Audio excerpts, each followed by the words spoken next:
അധികാരമുണ്ടായാൽ എന്തും ചെയ്യാമെന്ന വിചാരമുള്ള നരേന്ദ്രമോദിയെ പോലെയല്ല താനെന്ന് രാഹുൽ ഗാന്ധി പറഞ്ഞതിന് പിന്നാലെയാണ് വയനാടും റായ്ബറേലിയും ഈ രണ്ട് മണ്ഡലത്തിൽ ഏത് മണ്ഡലത്തിൽ നിൽക്കുമെന്നുള്ള കാര്യത്തിൽ നയം വ്യക്തമാക്കാതിരുന്ന രാഹുൽ ഗാന്ധി ഏത് മണ്ഡലത്തിലാണെങ്കിലും ഇരു മണ്ഡലങ്ങളിലെയും ജനങ്ങളെ സന്തോഷിപ്പിക്കുന്ന തീരുമാനമാണ് താൻ എടുക്കാൻ ആഗ്രഹിക്കുന്നുവെന്നും രാഹുൽ ഗാന്ധി വ്യക്തമാക്കി.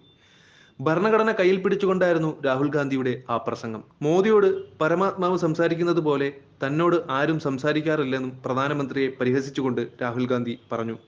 കാരണം താൻ സാധാരണ മനുഷ്യനാണെന്നും ജനങ്ങളാണ് തന്റെ ദൈവങ്ങളെന്നും അദ്ദേഹം കൂട്ടിച്ചേർത്തു. ഒരു കാര്യം ഇവിടെ ശ്രദ്ധിച്ചാൽ നമുക്ക് മനസ്സിലാകും, നരേന്ദ്രമോദി ആണെങ്കിലും രാഹുൽ ഗാന്ധി ആണെങ്കിലും ജനങ്ങളുടെ കണ്ണിൽ പൊടിയിടാനുള്ള പ്രഹസന പ്രസംഗങ്ങൾ രണ്ടുപേരുടെ നാവിൽ നിന്നും ഉരുത്തിരിഞ്ഞു വരും. മോദി അധികാരം കൈയടക്കി ഹിന്ദുരാഷ്ട്രം നിലനിർത്താൻ ശ്രമിക്കുന്നു. രാഹുൽ ഗാന്ധി തന്റെ കുടുംബവാഴ്ച നിലനിർത്താൻ നോക്കുന്നു. രണ്ടുപേർക്കും ജനങ്ങളുടെ ക്ഷേമമല്ല വലുത്, അവർക്ക് അവരുടേതായ രാഷ്ട്രീയ ലക്ഷ്യങ്ങളുണ്ട് എന്ന് തന്നെ ഇതിൽ നിന്നും മനസ്സിലാക്കാൻ കഴിയും. വയനാട് മണ്ഡലത്തിൽ ഉൾപ്പെട്ട മലപ്പുറം ജില്ലയിലെ എടവണ്ണയിലാണ് രാഹുൽ ഗാന്ധിക്ക് സ്വീകരണമൊരുക്കിയത്. റോഡ് ഷോയിൽ തുറന്ന ജീപ്പിൽ ജനങ്ങൾക്ക് അഭിവാദ്യം അർപ്പിച്ചുകൊണ്ടായിരുന്നു രാഹുൽ ഗാന്ധി വേദിയിലേക്ക് എത്തിയത്. കെ.സി. വേണുഗോപാൽ, വി.ഡി. സതീശൻ ഉൾപ്പെടെയുള്ള നേതാക്കൾ രാഹുലിനൊപ്പം ഉണ്ടായിരുന്നു. വയനാടോ റായ്ബറേലിയോ എന്നുള്ള ആശയക്കുഴപ്പത്തിലാണ് രാഹുൽ ഗാന്ധി ഇപ്പോഴുള്ളത്.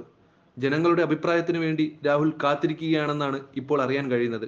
അദ്ദേഹം ജനങ്ങളോട് തന്റെ അഭിപ്രായം ചോദിച്ചു മനസ്സിലാക്കിക്കൊണ്ടും ഇരിക്കുകയാണ്.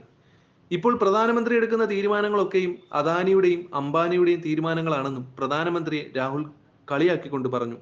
പ്രധാനമന്ത്രി എന്ന പരമാത്മാവ് പറഞ്ഞതനുസരിച്ച് ആദ്യം എയർപോർട്ടുകളും പിന്നീട് വൈദ്യുതി നിലയങ്ങളും അദാനിക്കും അംബാനിക്കും കൊടുത്തെന്നും രാഹുൽ പരിഹസിച്ചു. ഭരണഘടനയുടെ പോരാട്ടമായിരുന്നു ഈ തെരഞ്ഞെടുപ്പിൽ നടന്നതെന്നും രാഹുൽ പറഞ്ഞു.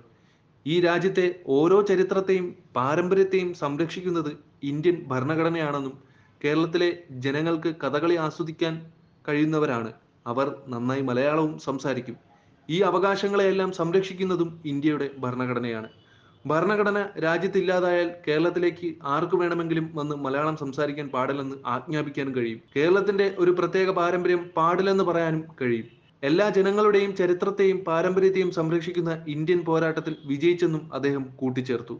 റോഡ് ഷോയിൽ തുറന്ന ജീപ്പിൽ ജനങ്ങൾക്ക് അഭിവാദ്യം അർപ്പിച്ചുകൊണ്ടായിരുന്നു രാഹുൽ ഗാന്ധി വേദിയിലേക്ക് എത്തിയത്.